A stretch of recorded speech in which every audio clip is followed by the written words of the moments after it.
Cinema Classics is brought to you by the Gateway Film Center, 1550 North High Street, Columbus, Ohio. Further details and showtimes online at gatewayfilmcenter.com. The award-winning Cinema Classics is produced by John DeSando and Johnny DiLoretto. Listen to the shows and read reviews online at WCBE.org. I'm John DeSando. And I'm Johnny DiLoretto. This is Cinema Classics. We are at the Gateway Film Center. I don't know about this camera angle you have me at. Didn't pre-approve the profile. Did you want to go Feeling a little self-conscious. I'll deal with it. Right. Yeah. We are going to show Jaws as part of our Cinema Classics film series here at the Film Center. And that is going to be at 2 p.m. with a brunch component, John, beginning at noon. We now have Jurassic World planned, Right. which has the biggest opening of any film worldwide Yes. in history. Right. It's $500 million. Steven Spielberg did something like it 30 years ago. Mm-hmm. He's now executive producer of this one now. And so it's still working, but it's so simple. I mean, compared with the CGI of Jurassic World, which is pretty fantastic. Yeah. There are dinosaurs, and then there are dinosaurs that are X times the dinosaurs. So it's pretty good stuff. But you're telling me that maybe this Jaws, Here's why, Yeah. in a nutshell, why this works for me. So I just think we're so jaded and unmoved by computer animation. So, you know, in Jurassic World, the park goers are threatened by the Indominus Rex, this genetically modified T-Rex that's on a rampage. And, you know, almost very nearly every time it's on screen, I just know that I'm looking at a cartoon, and that when it grabs a hold of a human being in its jaws, that funny, being fun, but every time it grabs hold of a person, I'm almost sort of startlingly aware that the person is also a cartoon, and that there's nothing there. So it's hard to get a tactile sense of this creature's physical force or what it might be like to be picked up in the jaws of a giant genetically modified dinosaur. So the interesting thing with Jaws is we know that the shark didn't work. We know that it's big. We know that it's clunky. We know that it looks kind of fake.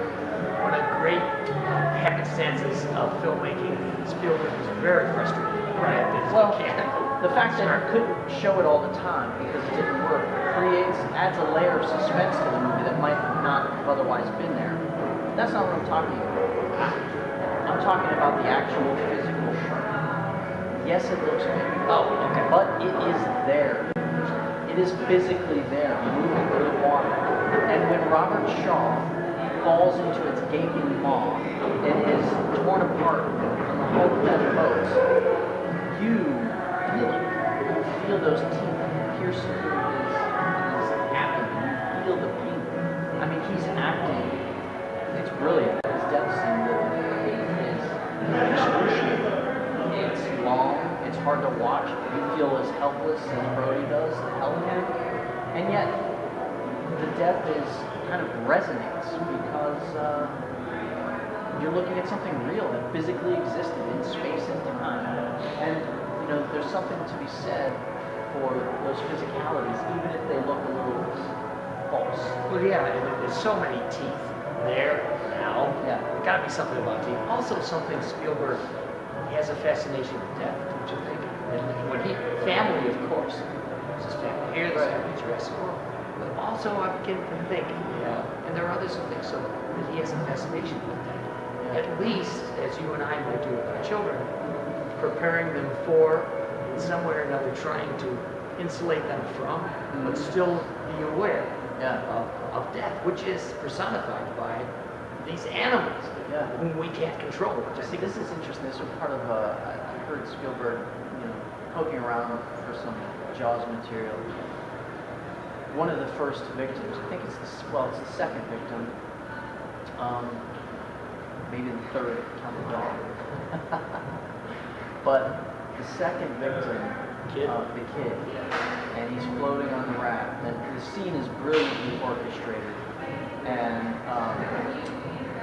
the kid is floating out there on his raft, and the shark is, we see from its point of view under the water, it's kind of circling people, and then it just kind of hones in. We see that low angle underwater shot towards the surface of the kid's legs, and then you cut to that long shot from almost Brody's point of view, where the raft just kind of collapses, just flips over in a sort of sickeningly ungraceful way, and then there's a splash of blood and a gush of froth and blood that comes up. You know the kid is gone. Oh yeah. It's horrifying. It's horrifying to witness it from that distance, to witness that particular movement. I think it's brilliant that we don't see anything jump out. We don't see any sharks. Don't you think it's even more horrifying than when you see happy fishing on the boat? Of course, it is. It's terrifying. Isn't that great? But Spielberg was saying, you mentioned children. Yeah. This is part of what makes the movie so terrifying, is that once that kid goes down, you realize the movie has no rules. The movie isn't playing by any rules. It's not going to let the kid survive. In fact, it doesn't let the dog survive. Right. Today, the dog will come out of the, you can't show a dog get killed or suggest that a dog is killed. You can intimate that it's killed, and then all of a sudden, at the last moment, the dog will come rushing out of the surf to reassure you that man's best friend did not turn into a shark bait. Well, they're continuing those motifs. For instance, in Jurassic World, one of the bad guys is the corporation, which keeps wanting more and more monsters, bigger, better monsters. Yeah. And here on the beach, in the little way, you have the town, which is really Martha's Vineyard, Yeah. and you have the local mayor pushing for not telling people, which, by the way, just happened yesterday or the day before. Yeah. It was the 2 kids lost limbs Yeah, already North this Carolina. week. Oh, gee. So he still has the bad boys. There's still the big guys. Yeah. He's still going at, but he goes at them. But I like your point, which I think is the less is more. Yeah. Well, think about Jurassic Park, which is, Spielberg doing Jaws with dinosaurs. Yeah. First of all, the setup is brilliant, right? It's a park that's not quite open yet. And so these kids who are obsessed with dinosaurs get to experience it for the first time before it's officially open. And there's this awe and this wonderment surrounding the dinosaurs, seeing the dinosaurs. They look up and they see the brachiosaurs or whatever. Forgive my elementary dinosaur. All I know is T-Rex. So they're eating the leaves, and there's this, oh my God, how beautiful. And it is kind of beautiful. It's astonishing to see how those effects were done. Still, some of the best computer effects are still in that first Jurassic Park. Now, if you take it to, we're graduating now from fully animatronic shark and Jaws to a blend of animatronics and CGI with the T-Rex. So I'm thinking of the scene where the T-Rex attacks the car and the kids are in the car, which is one of the great action sequences. And Spielberg is so deftly moving between the animatronic dinosaur and the CGI dinosaur that it's hard to tell which is which. And it tricks you into believing that that dinosaur is there. Now that's still masterful. He does not do that anymore. I think this, first of all, this movie is not Spielberg's movie. Well, he's executive producer, and Well, it's not Trevor is the director. Well, you, being an auteurist, know that this movie lacks all of Spielberg's magic. This movie is a mess.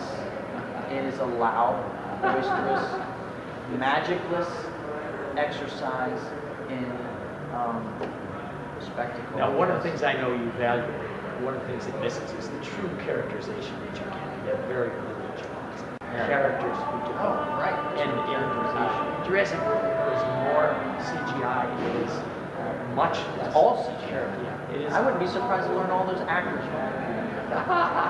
No, Well, speaking of Chris Pratt, who's hot off of Guardians of the Galaxy, and he was wonderful in that movie. Yeah. He's a snooze here, man. I don't know what he's doing.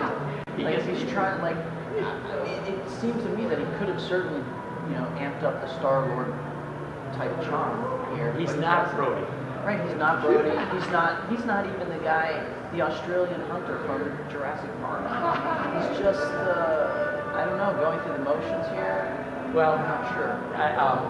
It's a bland performance. You know what? You're talking about the psychology behind this. Just let me tell you what Steven Spielberg said.